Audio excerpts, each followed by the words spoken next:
అందరికీ నమస్కారం. రేపటితో శ్రావణ మాసం ముగుస్తుంది. శ్రావణ మాసంలో వచ్చే బహుళ అమావాస్యను పోలాల అమావాస్య అని అంటారు. సౌభాగ్యం కోసం, పిల్లల యోగక్షేమాల కోసం, తమ కుటుంబం కోసం శ్రావణ అమావాస్య నాడు పోలాల అమావాస్య వ్రతాన్ని ఆచరిస్తారు.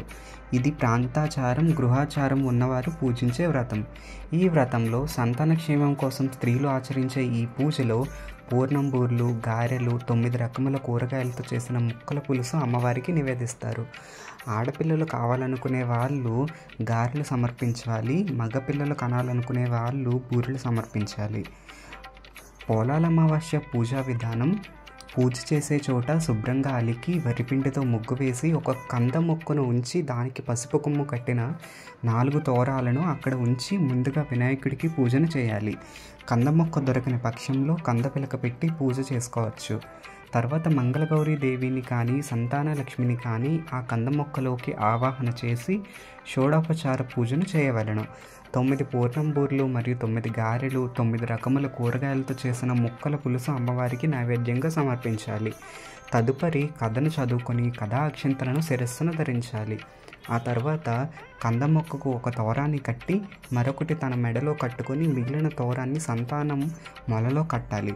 సంతానం ఇంకా లేనివారు అక్కడ ఉన్న కంద మొక్కకు సమర్పించవచ్చును. అనంతరం ముత్తైదువును పూజించి నైవేద్యం పెట్టిన 9 పూర్ణంబూర్లు, ఒక తోరాన్ని ఆమెకు వాయనంగా సమర్పించి దీవెనలు అందుకోవాలి. అమావాస్య కథ లాస్ట్లో చెప్తాను, ఇప్పటి వరకు చూడండి.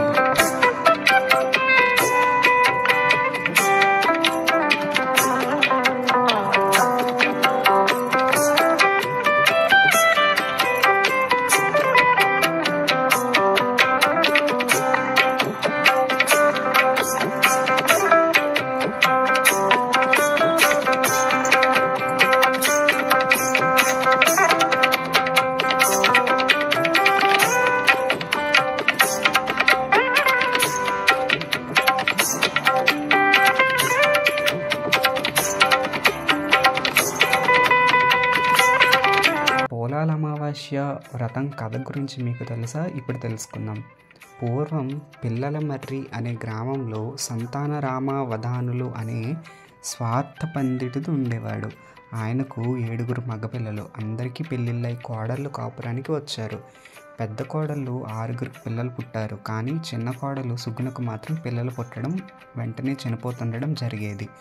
అలా 6 సార్లు జరిగింది.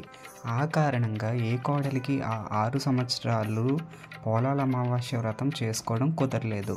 అందుచేత సుగుణంటే వారికి చాలా కోపం. సూటిపోటి మాటలతో బాధించేవారు. 7వ సంవత్సరం సుగుణ మరోసారి గర్భవతి అయింది. ఈసారి సుగుణను పిలవకుండా వ్రతం చేసుకోవాలని పెద్ద కోడళ్ళు నిర్ణయించుకున్నారు. సరిగ్గా శ్రావణ అమావాస్య నాడు సుగుణకు ప్రసవమై మృతు శిశువును కంది. ఈ సంగతి తోటి కోడలకు తెలిస్తే తను వ్రతానికి పిలవరని తలచి చనిపోయిన బిడ్డను తన గదిలో దాచి ఎవరికి అనుమానం రాకుండా తన కడుపు దగ్గర చిన్న గుడ్డల మూట ఉంచి తన తోటి కోడలతో కలిసి పోలాల అమావాస్య వ్రతాన్ని ఆచరించింది. ఆ తర్వాత తన ఇంటికి వచ్చి మరణించిన తన పుత్రుడిని ఎత్తుకుని కన్నీటితో శ్మశానానికి వచ్చి గతంలో తన పుత్రుల సమాధుల దగ్గర కూర్చొని కన్నీరు మున్నీరుగా విలిపించసాగింది. అప్పటికి బాగా చీకటి పడింది. ఆ సమయంలో గ్రామ సంచారానికి బయలుదేరిన పోలాలమ్మాదేవి సుగుణ దగ్గరికి వచ్చి ఎందుకు రోధిస్తున్నావు అని అడిగింది.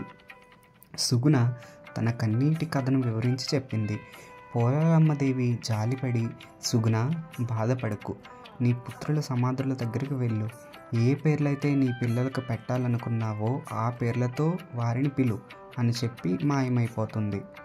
సుగుణ వెంటనే ఆ సమాధుల దగ్గరికి వెళ్ళి తన పుత్రులను పేరు పేరున పిలిచింది.